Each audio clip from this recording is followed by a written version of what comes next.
Ok, vamos lá. Todos conseguem visualizar o PowerPoint? Ok? Muito bem. Então, olha só, a primeira coisa que vamos falar sobre o aspecto histórico do futebol de campo. Até porque as nossas aulas anteriores, nós falamos sobre o futsal. Então, nós finalizamos todo o histórico, todo o processo, todas as regras, as 16 regras do futsal. E agora vamos conhecer um pouquinho do futebol de campo. Então, assim, não sabe ao certo o histórico de onde veio o futebol de campo. Ou seja, daquela época lá, por volta de 3000 antes de Cristo, já tinham vários povos, né, chineses, europeus, gregos, que já tinham já práticas esportivas com os pés. Mas o que sabe ao certo é que naquela época tinham jogos praticados com os pés extremamente violentos. Eram duas equipes de 27 jogadores de cada lado e valia absolutamente tudo. Ou seja, era um esporte extremamente agressivo. Ou seja, não tinha regra nenhuma. Então era de uma cidade para outra. Algumas nações, principalmente o Japão, na época do treinamento militar, pegavam cabeças de soldados inimigos e colocavam como bolas. Então era algo muito macabro naquela época, o jogo do futebol. E foi proibido. Ou seja, o futebol de campo foi proibido por um tempo, principalmente por causa da violência que era estabelecida durante a sua prática. Com isso, ou seja, na Inglaterra, que surge exatamente o futebol de campo que nós conhecemos hoje. Ou seja, um jogo estabelecido, com regras estabelecidas, ou seja, com guarda-redes, que é o goleiro, com regra de 90 minutos, ou seja, dois tempos de 45 minutos de cada lado, o pênalti, a regra do impedimento, então, enfim, ou seja, é muito presente, ou seja, muito recente essa história do futebol de campo aqui no Brasil. E ele surge com a chegada de um paulistano, nasceu aqui em São Paulo, um paulista brasileiro chamado Charles Miller. Na verdade, o nome dele não tem nada de brasileiro, né? Mas é paulista, nascido aqui no Brasil. E ele foi para a Inglaterra e quando veio de lá, na verdade lá ele teve contato com o futebol. E quando ele veio para o Brasil de volta, ou seja, para sua cidade natal, para São Paulo, isso em 1904, ele trouxe com ele uma bola de futebol e também alguns livros com regras. E aí vai surgir o futebol de campo aqui no nosso território brasileiro. Como todos os esportes, né, futsal, voleibol, basquetebol, handebol, todos eles chegaram em São Paulo. Né? Então, São Paulo sempre foi o berço da chegada, principalmente do vírus, né? Ou seja, o coronavírus também, a chegada foi em São Paulo. Então, tudo chega pelo Brasil, pelas portas dessa grande cidade, uma das maiores metrópoles do mundo, que é São Paulo. E aí acontece, e aí o esporte acaba cada vez mais passa a se tornar popular, mas inicialmente o futebol de campo era praticamente jogado por elite, uma elite branca, ou seja, os negros não jogavam futebol. Pra você ter uma ideia, o Vitória, o Esporte Clube Vitória, quem for Vitória aí, é uma história, a história conta essa passagem, ou seja, o Esporte Clube Vitória é um esporte de elite, ou seja, a grande burguesia praticava o esporte, as pessoas mais ricas daqui da Bahia jogavam futebol no Esporte Clube Vitória. Depois de algum tempo que veio uma massa muito maior, pessoas mais humildes, mais pobres, vamos dizer assim, com classes mais abastadas, mais periféricas, que aí vieram fazer a prática do futebol no Esporte Clube Bahia. Então, o esporte ele sempre servia a uma elite. Depois, com o passar do tempo, ou seja, foi se popularizando e aí começou a ter a questão da prevalência de negros no futebol, onde teve uma modificação muito grande, que a gente sabe que os negros do futebol têm uma prevalência maior, porque tem maior número de fibras rápidas, não que tem uma vantagem nisso, mas tem um componente genético que é a seu favor. E aí começa a se popularizar no território brasileiro, como também no mundo inteiro.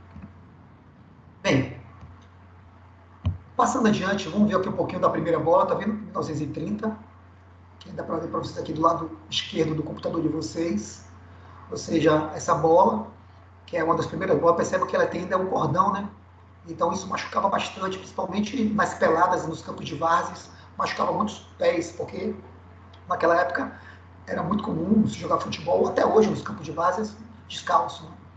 Né? Com o passar do tempo, era uma bola também um pouco mais pesada, ou seja, várias tecnologia foi utilizada e tiraram essa costura onde se fazia se colocava a câmera dentro dessa bola.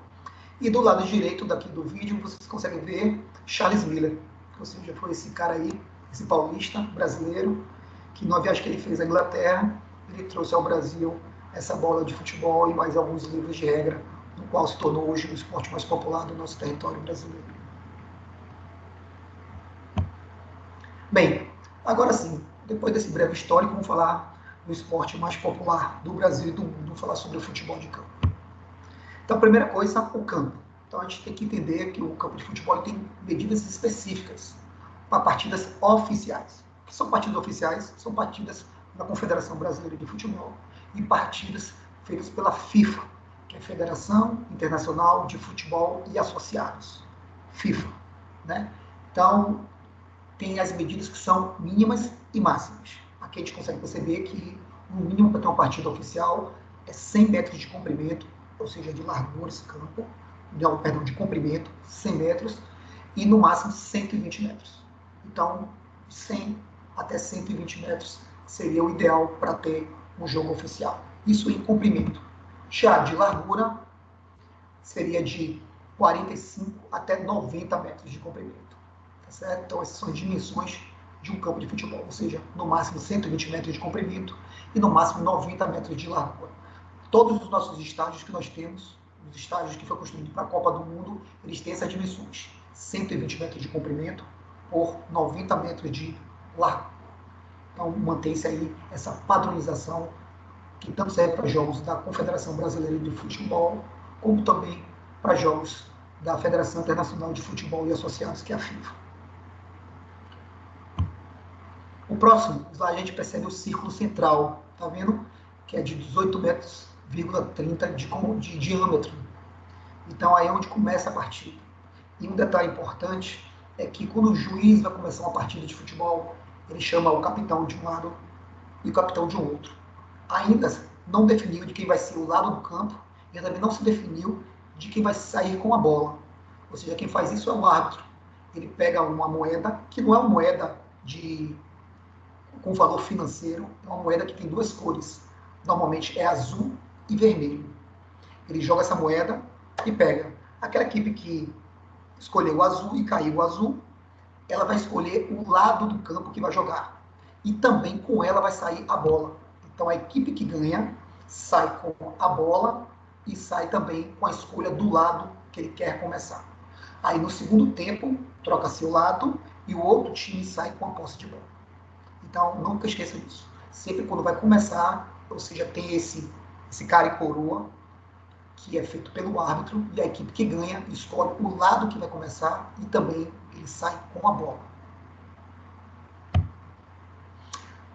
Depois a gente vê um pouquinho da estrutura, ou seja, da área que é toda ela de domínio, ou seja, de posse do goleiro. Então a gente está vendo aí a marca do pênalti, a gente vê a pequena área, que é essa área aqui menor, tá vendo? Onde eu estou passando aqui o cursor, o mouse aqui, a pequena área, onde vai estar o gol. E aqui nós temos a grande área, tá vendo? E aqui nós temos o pênalti. Então, são as dimensões específicas da pequena área e da grande área. Tanto na pequena quanto na grande área, o goleiro pode pegar a bola com as mãos. Então, somente o goleiro pode pegar a bola com as mãos, dentro da pequena e da grande área. Tá? A marca do pênalti. Ou seja, sempre quando vai ser cobrado um pênalti, o que é o pênalti, Jefferson?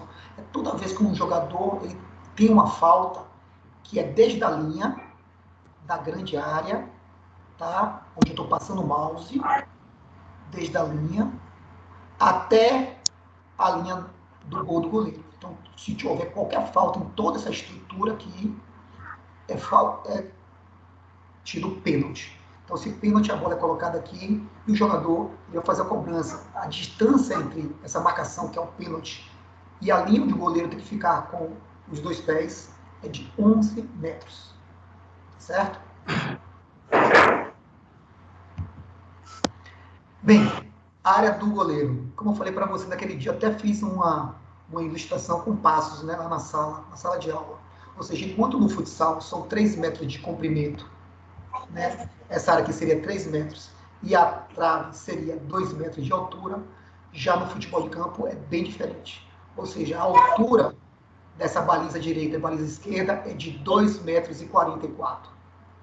E a distância, ou seja, que é a mesma distância do travessão, ou seja, é 7 metros e 32. Então, realmente é um tamanho gigantesco. Por mais que o goleiro ele tenha lá 1,98 m, 2,02 m, 2,05 m de estatura, ainda para ele cobrir uma área de 7,32 m de comprimento e 2,44 m de altura, é realmente uma missão, não digo impossível, mas muito difícil. Então, o goleiro que agarra um pênalti, o goleiro que faz boas defesas, é porque isso é um mérito, principalmente, do seu nível de treinamento, do seu condicionamento físico, porque é para poucos. Bem, as equipes. Lembra lá na época da China, eram 27 jogadores de cada lado. Imagine que confusão era isso, né? Que baba porrada. Inclusive, nas escolas isso é muito comum, né? O baba porrada, os meninos adoram isso. Mas as diretoras ficam loucas, porque o índice de traumas é muito grande. E aí o que aconteceu? Diminuiu bastante o número de jogadores. Ao invés de 27 jogadores de cada lado, hoje nós temos 11 jogadores de cada lado. Né? Ou seja, são 10 jogadores de linha e um jogador também, que também pode ser um jogador de linha, mas ele tem a função de ser o guarda-redes, ser o goleiro, que é a última zona de defesa para que o gol não aconteça. Então, 11 jogadores de cada lado. Aí vocês perguntam, mas Jefferson, e uma partida de futebol pode até quantas reservas? Até 11 reservas. Então, no máximo, 22 jogadores. 11 titulares e 11 reservas. Tá? Então, quer dizer que no banco de reservas vão ficar 11 jogadores? Sim. Então, normalmente eu fico 9 jogadores e 2 goleiros reservas. Normalmente o técnico leva 2 goleiros reservas e mais 9 jogadores.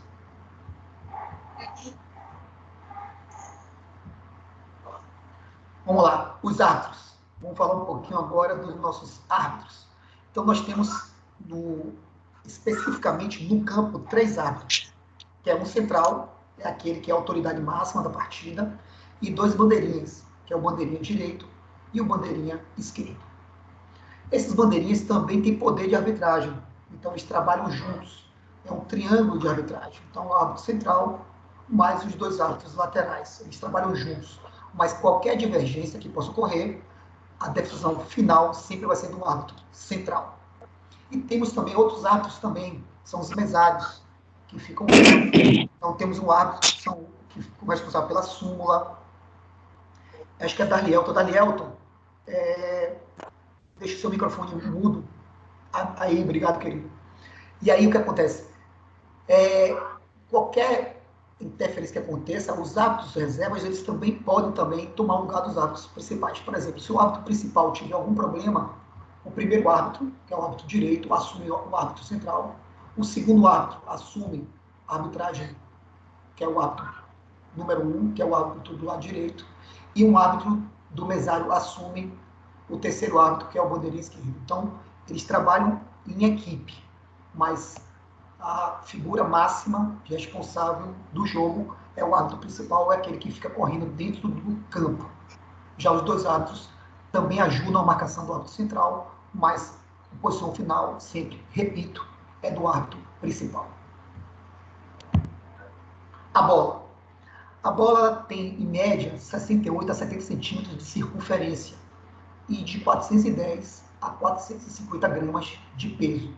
Jefferson, a bola do feminino é a mesma circunferência da bola do masculino? Sim, é a mesma bola. Tá? Essa é a mesma bola, não muda absolutamente nada. A bola do feminino é a mesma bola do masculino. Duração do jogo.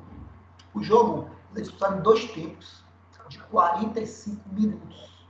Ou seja, o tempo de uma partida de futebol são 90 minutos. Só que ela vai ser dividida em 2 tempos de 45 minutos, com 15 minutos de intervalo.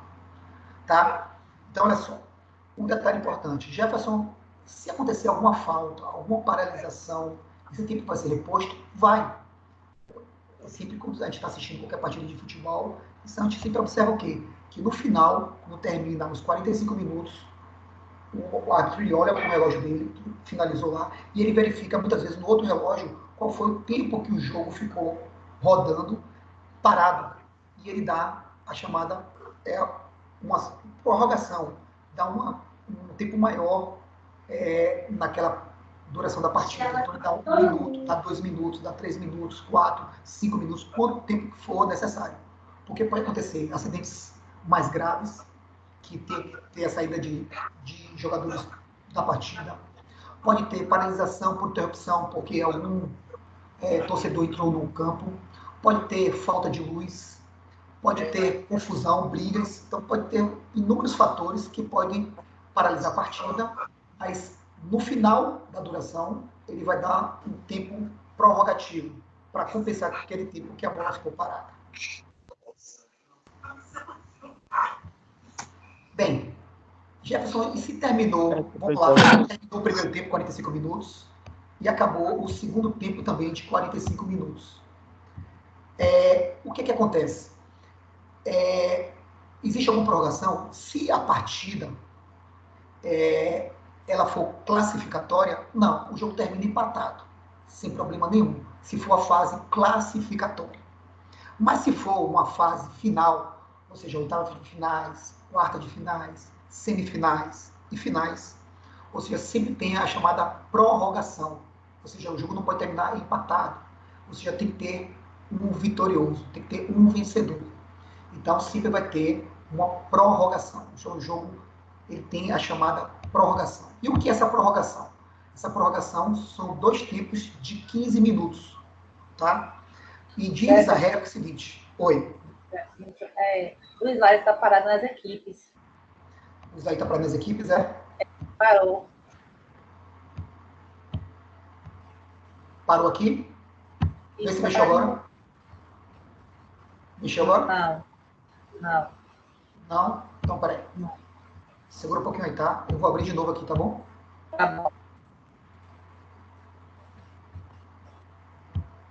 E aí, essa comunicação da gente vai ter que ser importante. Toda vez que você perceber que tem alguma coisa errada, ou seja, como o Michele falou agora, que o slide parou, fala comigo, tá? Aciona aí o microfone de vocês. E aí, vocês, a gente resolve o problema e continua novamente. Peraí, só um minutinho que tá abrindo, tá? Então, parou em equipes, não foi, Michele?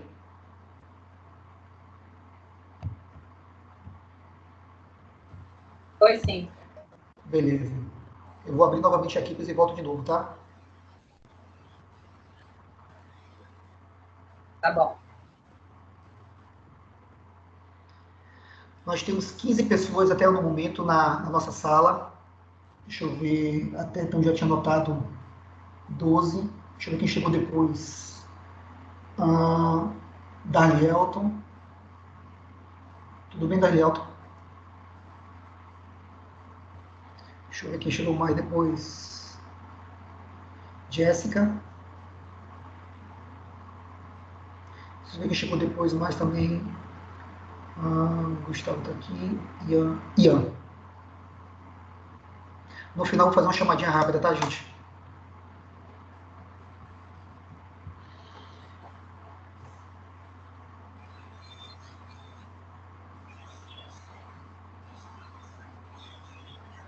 Só um minuto, mais 30 segundinhos para abrir aqui o slide. Ele demora um pouquinho para abrir.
Vou abrir de novo aqui, tá? Só mais um minutinho.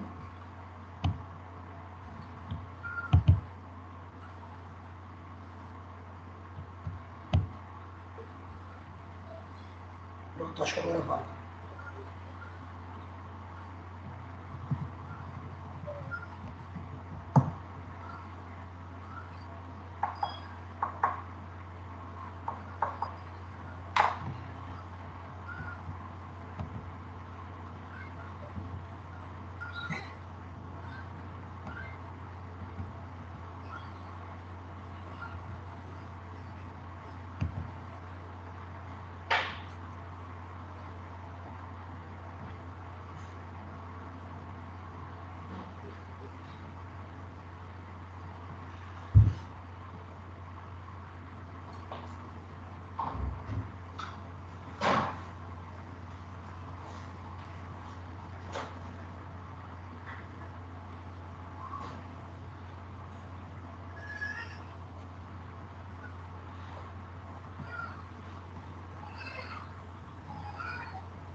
Só mais um minutinho.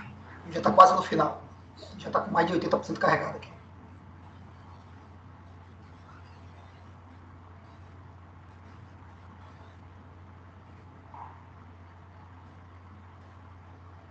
Falta 10%. Agora está abrindo.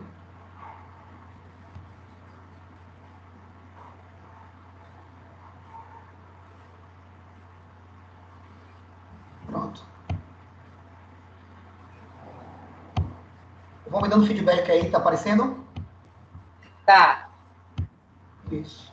Fomos até... Equipe. Deixa eu ver. Equipes aí. Aqui. Isso. Passou para aqui? Não. Os árbitros? Não.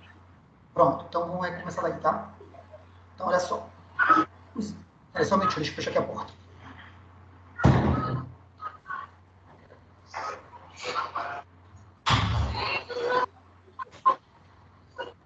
Pronto, vamos lá. Bem, os árbitros. Então, como eu havia falado, um árbitro central, ele é o responsável por todo o andamento da partida. Então, ele é o principal responsável, principalmente para evitar que não haja violência nas duas equipes e também para que todas as regras do futebol sejam respeitadas. Então, essa é a função da arbitragem, ou seja, garantir que o código esportivo seja cumprido, que é a competição, que é o rendimento, que é o recorde, que são as regras, e também para que não haja violência entre os jogadores. Então, ele é o principal. E nas laterais temos os bandeirinhas. Então, é o árbitro número 1 e o número 2. Ou seja, eles têm a função de também ajudar o árbitro. Então, eles também fazem marcações, principalmente quando tem uma falta próxima a eles. Eles indicam o árbitro balançando a bandeirinha. Eles levantam o braço e balançam a bandeirinha, indicando que ali houve uma falta. Então, eles também são muito importantes. Vê se passou agora o slide aí. Passou o slide para a bola? Passou? O outro slide? Passou? Sim, pronto. Passou. Pronto. Se por acaso parar, você me fala novamente, tá bom? Valeu, obrigado. Então, olha só, a bola, ela masculina e feminina, pode ter de 68 a 70 centímetros de circunferência e de 410 a 450 gramas. Então, a bola que ela quica bastante, ela pega muita velocidade, principalmente quando o campo está molhado. Então, ela pega muita velocidade. E como é uma bola com diâmetro maior, ou seja, 70 centímetros de diâmetro, é uma bola que, se o atleta não dominar a bola e ela bater no chão, ela vai subir bastante. Então, é um jogo praticado com exímios e habilidosos jogadores para evitar que essa bola o tempo todo fique pulando, né? Para um lado e para o outro. A duração do jogo. Como eu falei para vocês, o jogo é disputado em 2 tempos de 45 minutos. Então, tem um tempo total de 90 minutos. E esse tempo é dividido em 45 minutos. Mas pode acontecer milhões de coisas durante o tempo de jogo. Por exemplo, falta de energia no estádio, violência entre as equipes, algum jogador se machucou e precisa ser retirado através da maca ou do carrinho de socorro, um problema com o jogador que invadiu o campo, ou de algumas torcidas que jogaram materiais sobre esse campo, então, enfim, qualquer momento que esse jogo seja paralisado, o árbitro ele vai marcar em um dos relógios deles o tempo que o jogo ficou parado, sem ter jogo. E no final do tempo normal, de algum tempo, do primeiro tempo de 45 minutos, ou no segundo tempo de 45 minutos, ele vai marcar um tempo suplementar. Então, se houve alguma paralisação no primeiro tempo, no mesmo primeiro tempo, no final, ele vai dar 1 minuto, 2 minutos, 3 minutos, 5 minutos, o tempo que for necessário para compensar aquele tempo que ficou parado, a bola sem jogo. A mesma coisa, isso vai acontecer no segundo tempo. Se houver qualquer outra paralisação, por qualquer motivo que eu citei, também será, no final, acrescentado esse tempo a mais. Então, o jogo é disputado em 2 tempos de 45 minutos, com 15 minutos de intervalo. Então, o que é 15 minutos de intervalo? É um tempo para que o atleta ele faça uma suplementação, ele faça uma hidratação, ele descanse, que ele tenha uma orientação mais detalhada através da sua equipe técnica. É um tempo também que a televisão faz um comentário sobre todo aquele primeiro ou segundo tempo de jogo. É um tempo também que os patrocinadores aparecem na televisão. Então, esses 15 minutos é importante para tudo. Não só para os atletas, mas também para toda a equipe técnica, a equipe jornalística, a equipe de patrocinadores, ter o seu tempo para mostrar suas marcas, fazer seus comentários, etc. Próximo slide. Em caso de empate, se o jogo for classificatório, aquelas fases ainda que são classificatórias, ou seja, o jogo pode terminar empatado, sem problema nenhum. Mas se já estiver nas oitavas de finais, quarta de finais, semifinais ou finais, o jogo não pode terminar empatado, terá que ter um vencedor. E aí, sempre quando tiver em fases finais desse campeonato, o que vai acontecer? Vai acontecer, ou seja, 2 tempos de 15 minutos de prorrogação. Então, se no tempo regulamentar de 90 minutos o jogo terminou empatado, e se as fases forem eliminatórias, oitava de finais, quarta de finais, semifinais ou final, ou seja, vai ter uma prorrogação de 2 tempos de 15 minutos, sem intervalo. Mas a gente sabe que sempre vai ter um intervalo. Ou seja, um intervalo para uma orientação, para hidratação, para suplementação, até porque, ou seja, sempre quando há uma prorrogação, os jogadores estão muito desgastados. Então, nível de desgaste muscular, desgaste físico, processo de condicionamento respiratório do atleta já está muito debilitado, muito desgastado. Então, dar-se um tempinho a mais. Mas a regra diz 2 tempos de 15 minutos sem intervalo. A gente sabe que sempre tem um intervalozinho para que isso aconteça. Tá certo? Vamos lá. O goleiro. Agora vamos para o próximo slide. Vamos falar do goleiro. Então, o goleiro é a última barreira de proteção. Ele que é o último jogador que vai fazer com que essa bola não entre no gol. Então, ele é muito importante? Não tão importante como o jogador, por exemplo, do futsal. O futsal são 4 de linha no gol, então o goleiro tem importância maior. Mas no futebol de campo, também tem 11 jogadores. O goleiro tem uma importância muito grande, mas não depende só dele, ele depende de toda a equipe. Então, a equipe dele é vital para que o gol não aconteça. Então, sempre quando há um gol no futebol de campo, essa responsabilidade ela é subdividida para os 10 jogadores que estão na frente dele. Então, o jogador é importante, o goleiro é importante? Mas ele depende de todo um esquema tático de defesa, de todos os jogadores, para que o gol não chegue a entrar nas suas redes. Vamos para o próximo slide. Vamos falar dos defensores. Quem são os defensores? São os zagueiros. No futsal é quem? É o fixo. No futebol de campo, zagueiros. Então, normalmente, 4 zagueiros. Então, normalmente, os times jogam com 4 jogadores que são chamados zagueiros, e jogam em linha. o que é linha para evitar o impedimento. Daqui a pouco a gente fala sobre o que seria esse impedimento. Mas eles têm uma comunicação muito próxima, eles têm uma linguagem de olhar muito grande. Eles não precisam falar nada, ou seja, só o olhar dele, o corpo deles já diz tudo. Então, eles treinam tanto essa linha entre eles, de defesa, para que eles sempre deixem o jogador, o atacante, que é do time adversário, em posição de impedimento. Então, eles têm essa função, fazer com que o jogador, o tempo todo, o jogador de ataque da outra equipe fique em posição de impedimento. Que daqui a pouco a gente vai falar sobre o que seria essa lei do impedimento. Agora vamos falar dos meios de campo. Professor, pensa Daliel tá aí para desligar o microfone dele que está atrapalhando. Valeu. Obrigado, Dado. Isso, só dá uma Daniel, tu dá uma desligada no seu microfone, que tem... Aí, pronto. Beleza, obrigado, Daniel. Então, olha só. O que seriam os meios de campo? Os meios de campo são aqueles jogadores que jogam pelo meio. Então, basicamente, são o quê? São os volantes, aquele jogador que vai distribuir a bola para os atacantes e também para os laterais, o lateral esquerdo e o lateral direito. Vocês são os meios de campo, né? Que podem ser os volantes, que podem ser os laterais direito e o lateral esquerdo. E o lateral direito e o lateral esquerdo também marca também. Ele também tem uma atuação muito grande no aspecto de marcação. Não é só os zagueiros que marcam. Na verdade, até os atacantes marcam. Então, toda a equipe marca, né? Isso é muito importante estar frisando. E, por fim, os atacantes. O que são os atacantes? Aqueles jogadores que são exímios atletas que têm uma função muito grande. Normalmente eles são ambidestros, chutam muito bem com os dois pés e jogam sempre infiltrados, sempre próximo da grande área do goleiro.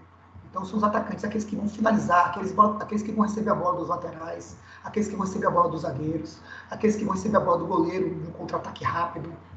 E principalmente aqueles jogadores que vão receber a bola dos volantes, os caras que estão aqui no meio, recebendo essa bola e fazendo a transição entre a defesa e o ataque.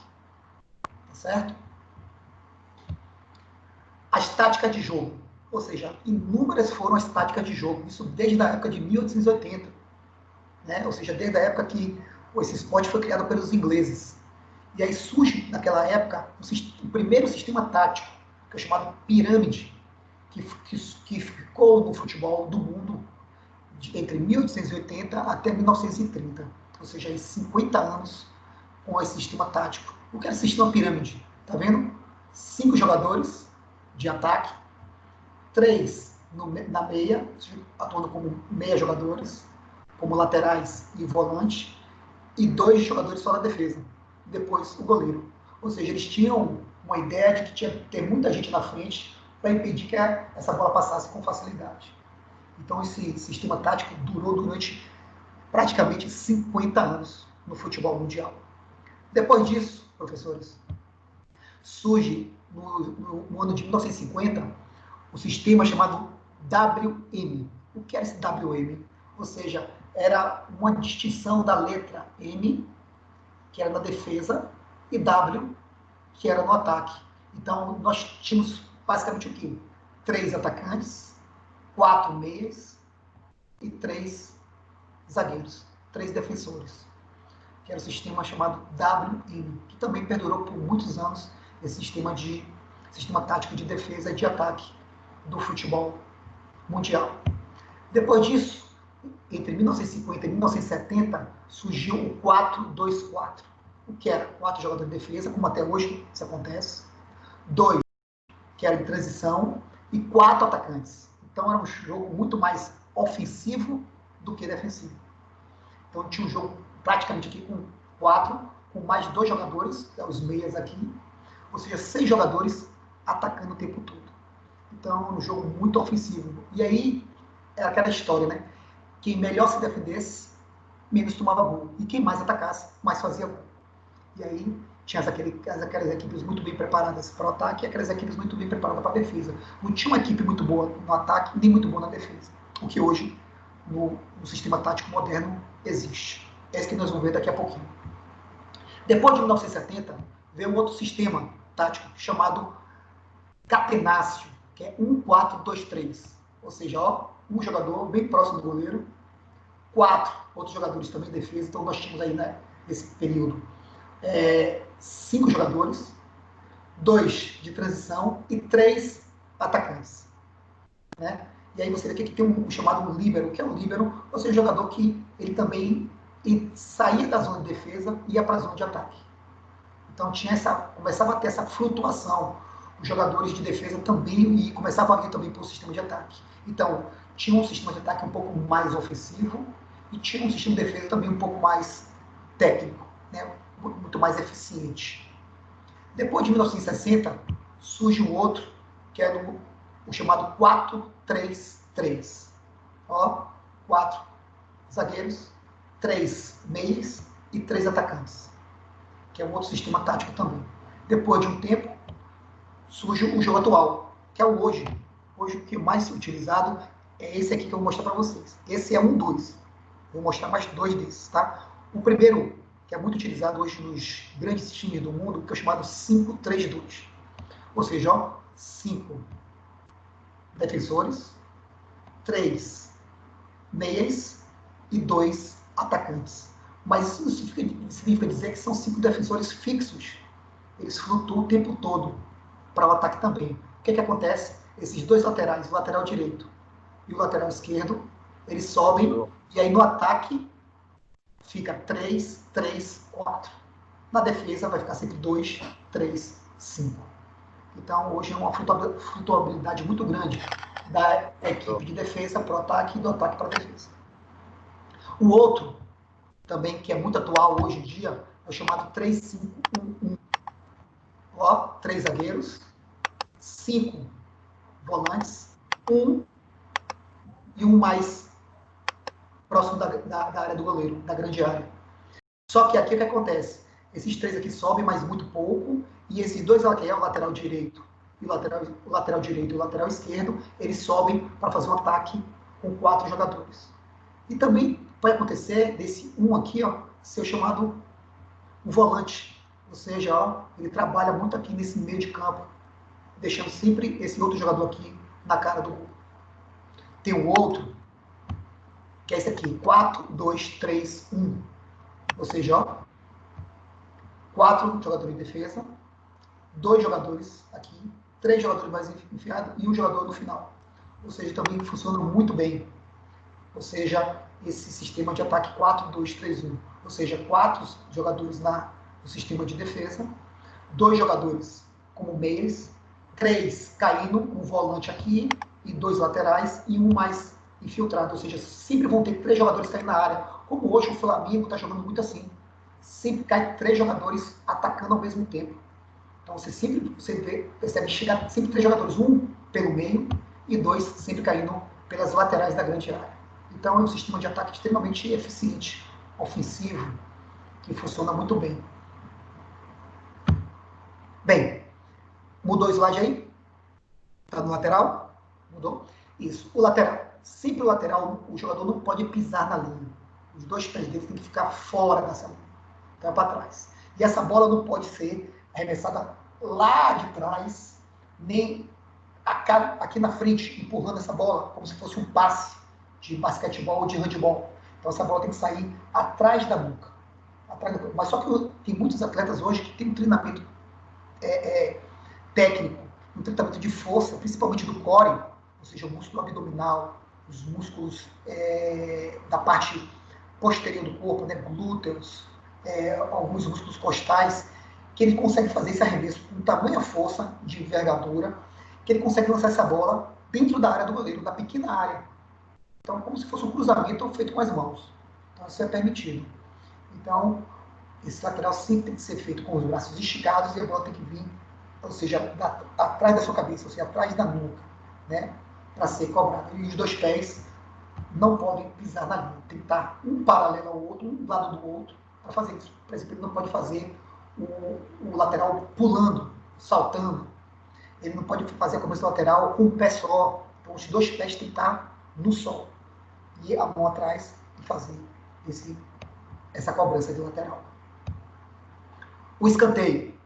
Ó, então, esse escanteio sempre é feito na extremidade entre a linha de fundo e a linha lateral. Aqui vai ter esse arco, onde a bola pode ficar em cima dessa linha ou em qualquer área atrás desse círculo. Então, ela não pode estar na frente, nem pode estar fora da linha lateral ou fora da linha de fundo. Ela tem que estar nesse espaço ou em cima da linha. Tá? Aqui do lado, temos uma bandeirinha. Uma bandeirinha. Essa bandeirinha é flexível. Então, ela não oferece nenhum perigo ao atleta. Ela tem um sistema de molas na sua base, que quando ele bate nisso, ela consegue fazer o pêndulo, não machucando o jogador. Então, essa bandeirinha ela faz parte do jogo. Se a bola bater nela e sair pela linha lateral, é lateral. Se a bola bater nela e sair pela linha de fundo, é linha de fundo. Isso quer dizer o quê? Que se a bola bater na bandeirinha e voltar, estiver ainda dentro do jogo, o jogo está valendo. Tá? Então, a bandeirinha faz parte do jogo. Então, ela é importante frisar isso, porque em uma partida oficial não pode acontecer sem ter as bandeirinhas. O gol. Quando o gol é válido ou quando o gol ele é invalidado por causa do chamado impedimento. Vamos entender o que seria esse impedimento. É muito simples, meninas. Os rapazes todos aí da sala sabem o que é essa linha de impedimento. Mas normalmente as meninas não entendem muito bem como é que funciona essa linha de impedimento. O que é essa linha de impedimento? Ou seja, quando o jogador de ataque, ou seja, ele recebe, aqui, vou imaginar que o jogador de ataque, ó, é o vermelho, tá bom? O vermelho aqui é o jogador de ataque. O amarelo é a defesa. Se ele recebe essa bola de qualquer área do campo e tem um jogador na frente dele, 1 centímetro na frente dele, e ele recebeu essa bola, o cara deu o passe, ele recebeu a bola, e o jogador tinha qualquer jogador com 1 centímetro na frente dele, ou seja, não existe impedimento. Tá?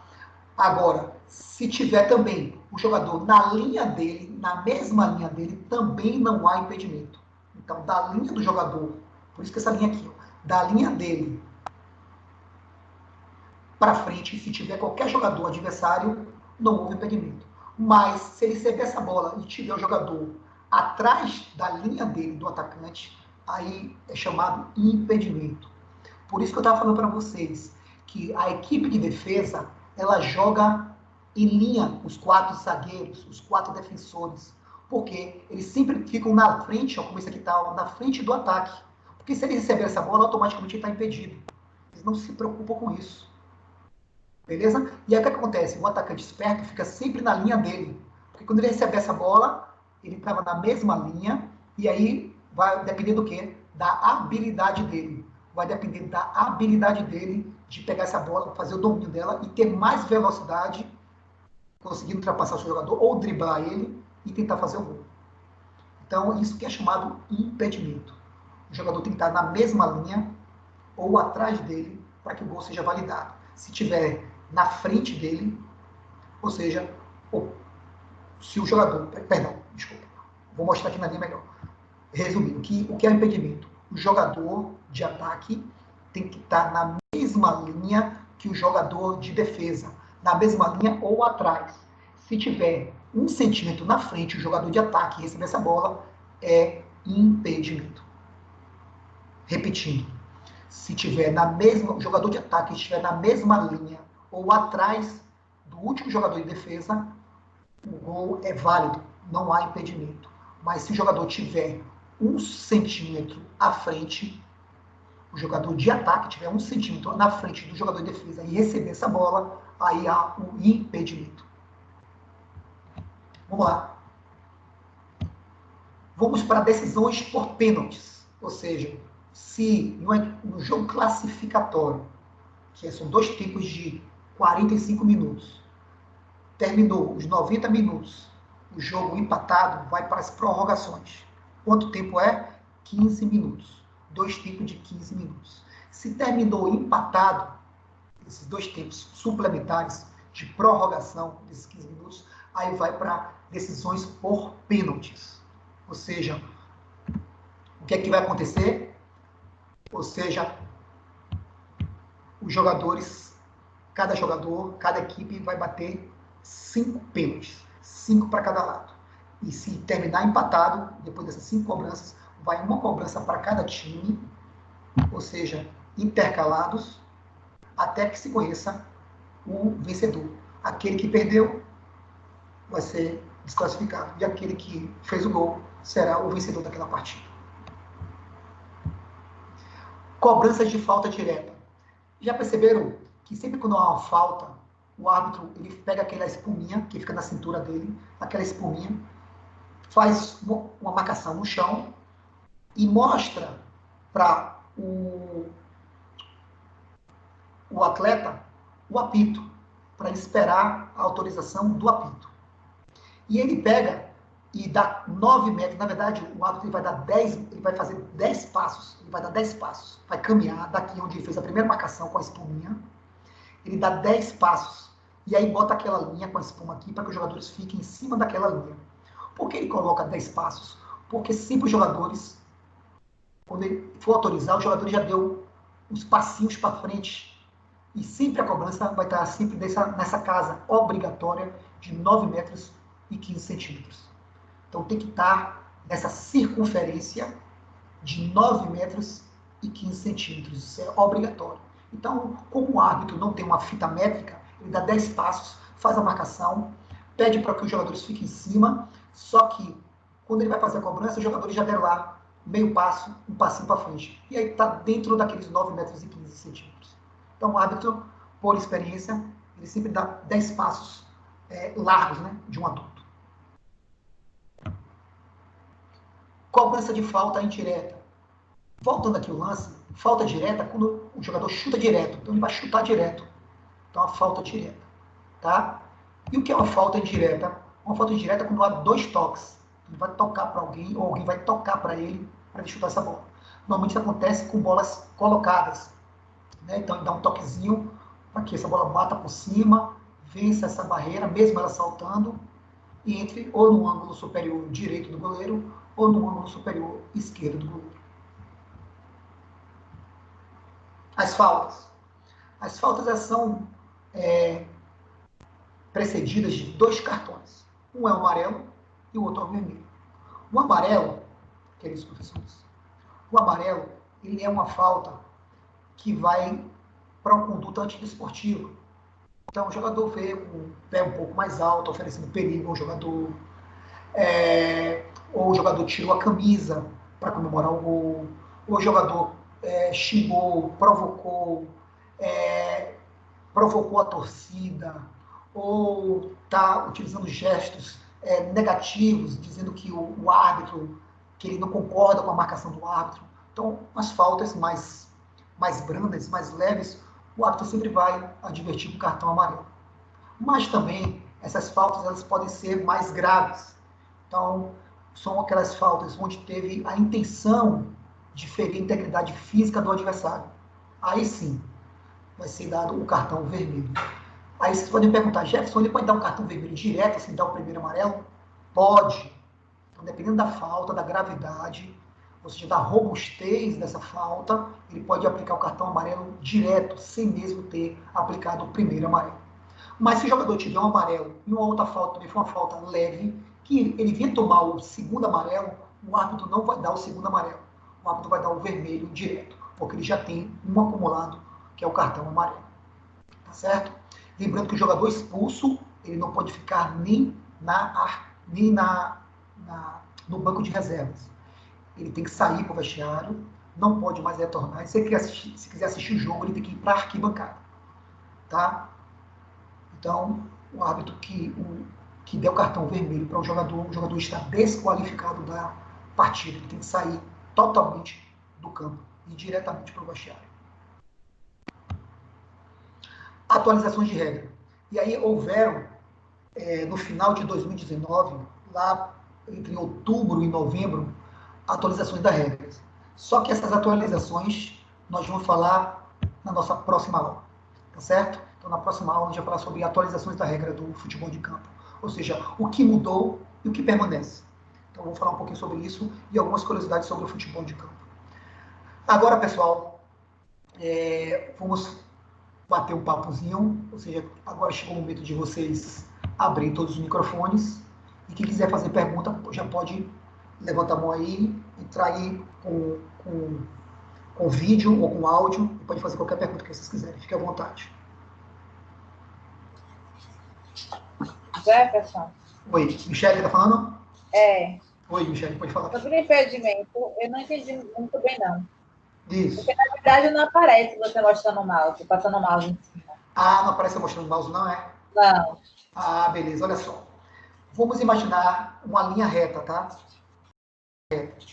Uma linha no chão, que você fez com um giz. Todo jogador que ele vai na direção do gol, para fazer o gol, e ele receber essa bola, e essa bola ele tiver nessa mesma linha que o último jogador de defesa do adversário, o último jogador, se ele estiver na mesma linha, ou atrás dele, ou no máximo na mesma linha, sem passar 1 centímetro, ou seja, não há impedimento. Ele pode prosseguir com a bola, com a jogada, e se fizer gol, é validado o gol, não há impedimento. Mas se ele receber essa bola e ele estiver na frente do último jogador de defesa, 1 centímetro que seja, na frente do último jogador, e ele receber essa bola, ele está impedido. Por isso que o VAR é tão importante, porque o VAR mostra, através de uma régua, de um esquadro milimétrico, se aquele jogador está impedido ou não. Porque, então, às vezes... no caso, se eu estiver jogando, eu não posso passar, tocar a bola se minha parceira, no caso, estiver na frente do zagueiro. Porque se estiver na frente, vai ser impedido. Exatamente. Todo jogador que estiver na frente do último zagueiro, do último, não pode esquecer isso. Aquele jogador que estiver é o último. Pode falar de Daniel, então. É o último jogador. No caso aí, não é nem o goleiro que a gente fala. Se tiver, por exemplo, o goleiro que estiver na frente. Não, falei zagueiro. Falei zagueiro. O último jogador, que pode ser zagueiro, pode ser um atacante, qualquer jogador. O último jogador adversário, se ele estiver na frente do último jogador e receber essa bola, ele está impedido. Agora, se ele estiver nessa mesma linha ou atrás, o jogo é validado e aí prossegue com a jogada, e se fizer gol, é validado o gol. Agora, um detalhe, viu, Michele? Cobrança de lateral, não há impedimento. Ah, sim. Tá certo? Então, se ele cobrar, por exemplo, foi o que aconteceu com o Ronaldinho Gaúcho, que está preso lá no Paraguai. Tá nossos amigos paraguaios.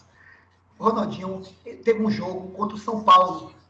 E um fato interessante, que foi um anti-fair play. Ele foi péssimo como exemplo, como jogador, mas ele fez isso e foi validado, porque a regra permite isso. O jogo estava paralisado porque houve uma falta. No ataque, o time estava atacando, houve uma falta, e a equipe dele ia cobrar o lateral. Só que o juiz ainda estava em atendimento do jogador que tinha tido a falta. Ele foi lá até Rogério Ceni, na época de São Paulo, pedir garrafinha de água para beber água. Então ele ficou conversando com o Rogério Ceni, que era o goleiro, o adversário dele, bebendo água lá na garrafinha de água de Rogério Ceni. E aí o juiz apitou o jogo, validando o recomeço do jogo. O cara no lateral percebeu que ele estava sozinho lá com o goleiro. E aí ele recebeu essa bola do lateral, estava na frente de todos os jogadores, ele pegou, driblou, o Rogério Ceni e fez o gol. Ou seja, ele utilizou o antijogo. Mas a regra não impede isso. A regra diz o seguinte: se ele estiver na frente e for cobrança de lateral, não há impedimento. Então ele recebeu a bola, dominou, driblou o Rogério Ceni e fez o gol. Ou seja, tinha que ter tido chamado fair play, né? Que é o fair play, ele ter vindo e tal, mas no futebol, às vezes, a malandragem impera aos bons costumes e os bons exemplos. Diga, Daniel. Então. Oi, Ítalo, tudo bem, querido? Pode falar.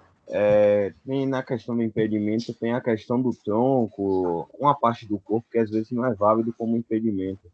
Se tiver em mesma linha, tem algumas partes do corpo que não são válidas se tiver à frente. Era isso que eu queria saber, que parte é essa. Você está falando o quê? Do impedimento? Do impedimento. Impedimento. Não, impedimento. Você está falando de impedimento? Isso. Algumas partes do corpo que pode estar impedimento ou não? Porque se tiver em mesma linha, assim, às vezes o tronco, a cabeça, o braço não é válido, entendeu? Perfeito, exatamente. Boa colocação de Ítalo. E também é um fato também para deixar claro também. Ou seja, o que está impedido é a linha dos pés. É o movimento dos pés. tronco, cabeça, braço, não entra em impedimento. Certo? Ótimo. Uma linha dos pés. Então, é isso que o árbitro vai verificar. Ele vai lançar uma linha no chão. É isso que o VAR faz. Ele lança uma linha no chão e verifica se é impedimento ou não. Então, é o posicionamento do pé. Porque é isso que vai determinar se está em pé de igualdade, se está impedido ou não. O que é impedimento? É garantir que a equipe de defesa e a equipe de ataque tenha a mesma, vamos dizer assim, a mesma possibilidade de se defender a equipe de defesa ou de atacar a equipe de atacantes. Ou seja, vão receber essa bola, os dois vão estar ou na mesma linha, no máximo na mesma linha, e aí os dois terão possibilidade de se defender a equipe de defesa e de atacar a equipe de atacante. Se essa equipe de atacante estiver na frente da equipe de defesa, aí é chamado impedimento, porque ele não está em um posicionamento hábil para uma defesa adequada. Dúvidas mais? Nós temos no momento 16 pessoas na sala. Quem entrou agora? Deixa eu colocar aqui. Deixa eu ver quem foi. Quem foi que entrou agora? Vou fazer uma chamada aqui rápido. Danilo está na casa? Daniel. Gustavo. Caribé. Daniel. Estou vendo aqui. Oi. Jéssica. Presente. Oi. Tudo bem, Jéssica? Oi, tudo. Ian Souza. Ítalo. Presente. Estou vendo você também, Ítalo. Jean, tá aí? Estou aqui, professor. Ah, Jean que chegou agora, não foi, Jean? Não. Não, já tinha tempo. Já. Júnior. Está na casa. Larissa. Leandro França. Oi, Larissa. Leandro França. Oi. Manu. Presente, Leandro. Presente. Oi, Manu. Oi. Marcelo Reis. Oi. Presente. Marcos William. Estou aqui. Beleza. Michele, estou vendo aqui. Milena. Estou aqui, presente. Oi, Milena, tudo bem? Tudo bem. Dairan. Presente. Beleza, então todo mundo em casa. Mais alguma dúvida, galerinha? Não. Tá tranquilo? Tudo ok, professor. Tudo ok. Beleza, então, a próxima segunda-feira. Diga, meu amigo. Você falou no caso da expulsão. Não sei se eles mudaram a regra agora, porque quem tinha o cartão amarelo, se fizesse uma falta de cartão amarelo, o árbitro era obrigado a dar um cartão amarelo e levantar o vermelho imediatamente, sendo que ela era uma falta passiva. Era. Exato. Aí você falou que já é uma expulsão direta, que já pode usar o vermelho direto, no caso. Isso, No vermelho direto, se eu não me engano, como dá um vermelho direto e o jogador já tem um amarelo, aquele amarelo elimina automaticamente e só vai acrescentar o vermelho para ele. Exatamente. É isso, porque você falou diretamente, você não falou que o árbitro tinha que levantar o amarelo primeiro e imediatamente levantar o vermelho, dizendo que aquela falta foi a segunda valendo com o amarelo, mas com exclusão do jogo. Isso. Então, assim, ele pode, como você bem falou, se o jogador estiver já com o amarelo, a próxima falta que ele tiver, ele for para cartão, o árbitro automaticamente já vai levantar o vermelho para ele. Porque antigamente aquele levantar o amarelo para depois levantar o vermelho, no caso. Mas isso às vezes acontece. Ele levanta o segundo amarelo, mas quando ele vai verificar, o jogador já tem amarelo. Aí ele elimina o amarelo que ele deu e dá o vermelho primeiro, ou o vermelho depois. Mas assim, se ele já tiver uma boa memória, então ele vai levantar direto o segundo cartão, que ele já tem o amarelo, e vai levantar o segundo que já é direto o vermelho. Mas ele pode dar um vermelho direto sem ter o jogador, sem ter amarelo nenhum também. Não. Tudo bem, isso eu já entendi. Certo. Mais alguma pergunta? Professor? Alguma dúvida? Diga, querida. Professor, tem um aluno que está com problema no microfone e ele colocou o nome dele errado. Como é o nome dele? Jailson. Jailson? Isso, está como Jailson. Júnior aí. Está como Júnior? Está aqui Júnior, Pronto, Jailson, pronto. Ele pediu para informar. Jailson, é? Professor, Oi. se Eu já fiz a correção aqui, como viu? nome é... Quem está falando? Professor, Oi, Leandro. quem tá falando? Oi, Leandro, tudo bem, querido? Leandro. Não, você confirmou que deu uma caída aqui na internet, na chamada? Ah, tá. Não, você tá tudo certo. Le- Já coloquei seu nome aqui, Leandro, tá tudo certinho. Leandro. Viu? Isso, tá tudo certo, fique tranquilo. Fio, mais alguma dúvida, alguma pergunta, galerinha? Professor, Oi. eu tenho uma dúvida em relação à pontuação da matéria. Como é que vai ficar? Isso. Olha só. Ainda as coisas são muito novas ainda. Inclusive, essa forma de aula também é um teste que a faculdade está disponibilizando para a gente, pode fazer com vocês. O que é que eu tenho vou combinar com vocês? A minha pontuação com vocês eu vou combinar em sala de aula. Então, assim, quando nós voltarmos, acredito que no começo de maio a gente já deve voltar às nossas atividades normais. Porque a faculdade deu prazo até o dia 20, mas eu acredito que vai ter mais uma prorrogação aí de mais uma semana. No começo de maio a gente já começa as atividades. E quando voltar às aulas, e a gente vai ter um número maior de práticas do que teoria. Tá certo? E aí terá um período maior. Quem tá com o liquidificador aí de. Misericórdia, pegou o liquidificador. Alguém fazendo vitamina. Aí, rapaz. Ou alguém fazendo vitamina, ou fazendo o mingau da criança, né? Fazendo shake. Viu? Então, assim, quando voltar, ou seja, eu vou ter um contato com vocês, que a gente vai ter um tempo maior para lançamento de notas, tanto notas teóricas como notas práticas, mas vai dar tudo certo. E cada professor, eu acredito que vai ter uma autonomia para fazer, junto com a sua turma, essas notas, tá? Da melhor maneira possível. Então, como a gente já está bem adiantado, ou seja, questão assim de aula, ou seja, a gente já estava para ir para as práticas, então a gente vai adiantar o máximo que a gente puder com as nossas aulas teóricas nessas 4 semanas agora. Nessas 4 semanas não, nessas 4 semanas, 3 semanas, e depois, se a gente já, com fé em Deus, volta tudo ao normal, a gente tem uma bateria aí de aulas práticas, e aí eu vou lançando as notas, tá bom? Professor, o AVA vai ser um combinado necessário. meu com vocês. O AVA vai ser necessário tirar print para mandar para você? Quem quiser mandar o print, vai mandando. O que foi que eu fiz? Eu lancei uma pontuação mínima de 400 pontos para todo mundo, que eu já lancei.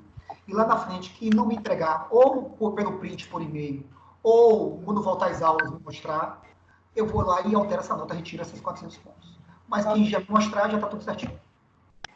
Jefferson, eu estava mandando para você. Eu vi. Aí você disse para mim que não era para mandar, não, porque era para quando Foi, voltasse às aulas. É para ficar tranquilo, quando voltar às aulas, pode me entregar. Então, assim, quem quiser mandar, pode mandar, mas quem não quiser, pode ficar tranquilo, que quando voltar às aulas, só me mostrar o print, que eu mantenho a nota sem problema nenhum. Ô, Jefferson, Diga, querido.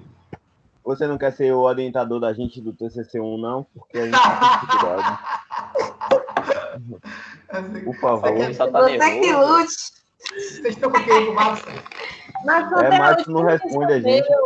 Ele Mas não não responde, respondeu meu Eu áudio. queria. Tá Não vai dar difícil, tudo cara. certo. Eu Eu tô queria mesmo. com o estágio supervisionado. Se alguém tiver alguma dúvida, está supervisionado. Na próxima segunda-feira, se tiver, isso. Quem tiver uma dúvida, então vamos fazer o seguinte. Eu vou encerrar agora. E aí, quando eu encerrar, quem tiver alguma dúvida sobre o estágio supervisionado, fica comigo, que eu vou tirar algumas dúvidas agora. Tá bom? Valeu, Jefferson. Então, mais alguma Tchau. dúvida, galerinha? Não, né? Não. Então, na próxima segunda-feira, 8h30, a gente entra novamente, tá certo? Tá certo. Ok. Se cuidem. Vamos lavar essas mãos. Vamos fazer atividade física em casa, tá importante. E falar nisso, já perceberam quantas pessoas estão fazendo aulas online de atividade física? Que não é da nossa Eu área. estou fazendo também. Mas você é da Não é área. da nossa área. Mas que você pode. Você está habilitada, mas que não é da nossa área. Já perceberam? Já. Um bocado de Só blogueiro, denunciar.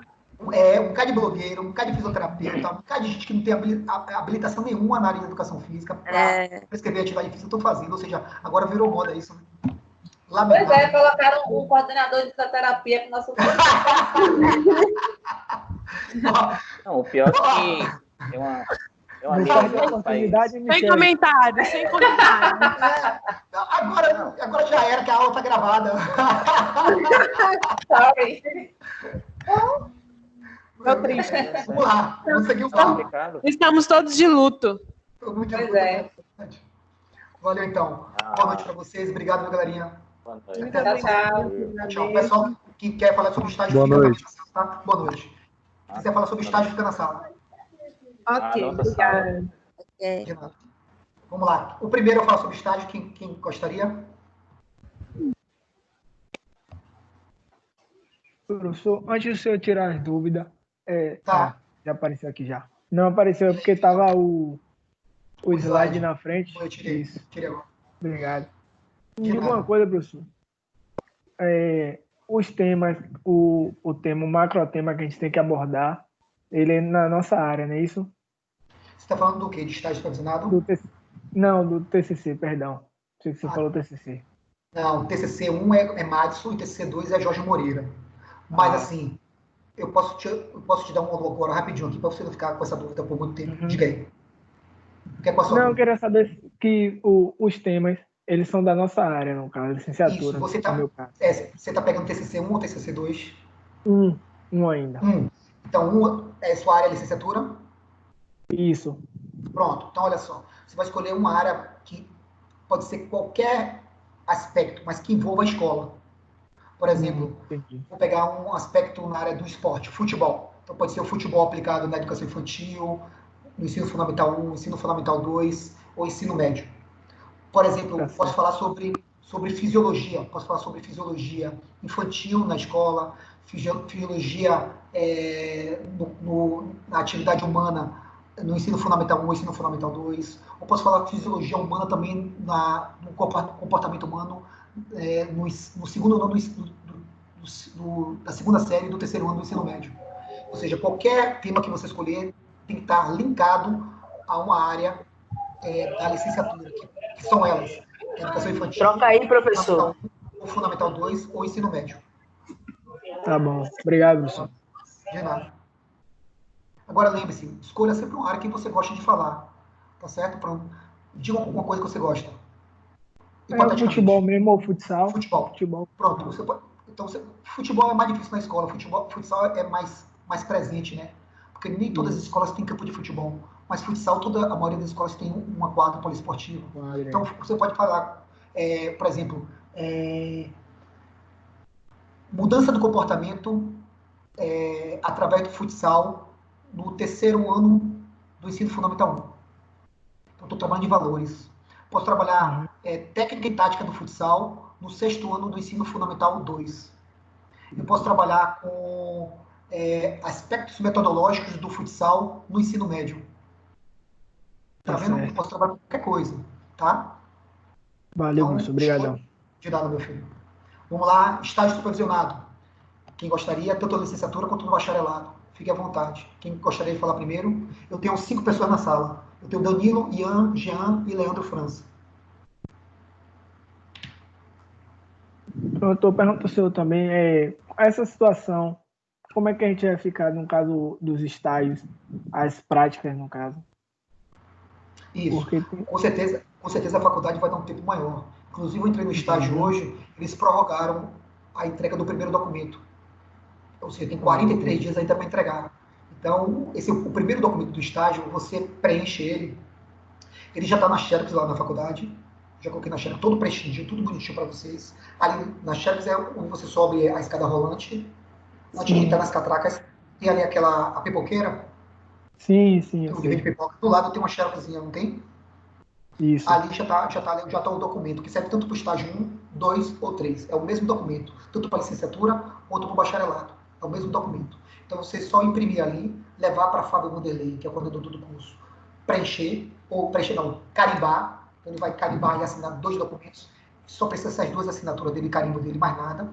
Vocês pegam de volta, preenche todo em caneta e letra de forma e entregam na academia. Porque o primeiro estágio do bacharelado é o chamado estágio do treinamento desportivo. Ele é voltado para performance física.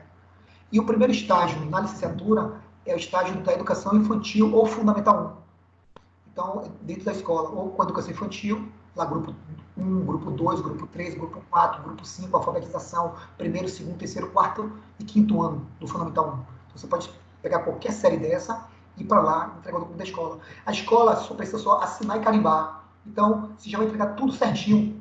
Ou seja, em 24 horas, o documento já está pronto para você enviar. E aí, eles prorrogaram o prazo e deram 43 dias a mais, justamente por causa dessa pandemia. Tá bom. Obrigado, professor. De nada. E outra coisa. E quando voltar às aulas, sempre o pessoal do noturno, a orientação para o estágio supervisionado 1, 2 e 3, tanto licenciatura quanto bacharelado, é na sexta-feira, depois da aula de handebol. Então, 9 horas da noite. Tá? Então, pega todo mundo, então, todo mundo que sair de suas aulas, passa lá na sala. A sala, na sala de handebol, que é a sala, deixa eu ver aqui rapidinho para ver qual a sala que é. Eu esqueci o número da sala, peraí só um minutinho. É a sala 6. Então, a sala 6. Ou seja, vai lá e aí eu oriento tudo, explico tudo, tiro todas as dúvidas. E aí quem quiser enviar, e aí antes de enviar, eu sempre aconselho me trazer o documento para eu fazer um checklist, para ver se está tudo certinho, porque se tiver alguma coisa errada, na mesma hora a gente passa um corretivo, faz alteração, para que quando mandar para o tutor, esteja tudo certinho. Porque, para você ter uma ideia, eles são tão chatos que se estiver faltando uma data errada, uma vírgulazinha, um detalhezinho, eles devolvem. Então é sempre bom fazer um checklist antes da pessoa transformar em PDF e mandar via portal. Tá bom, obrigado, professor. De nada, meu amigo. Mais alguma dúvida, alguma pergunta sobre estágio? Atenção, Danilo, Jean, Larissa.